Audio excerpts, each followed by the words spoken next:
Ay dahil na sila mga kaluso. Managat po din sa kapambot diri sa magwa sa laod. Na gilahungan na nila oh.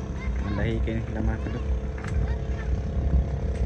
So si Ikyang may managat karon, managat pa yung sa laod. Sila mga kaluso. Managat pa dulong sa laod nila, managat mamuha ng isda. Manguha sila oh. Naglisod kay kanan murag layer sa bayod, buwa ka layer sila oh.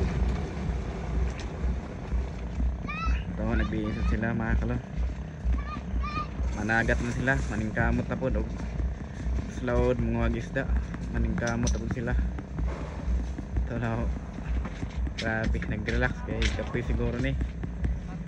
Nagpaabot sila sa operator sa pagtagiya sa pambot.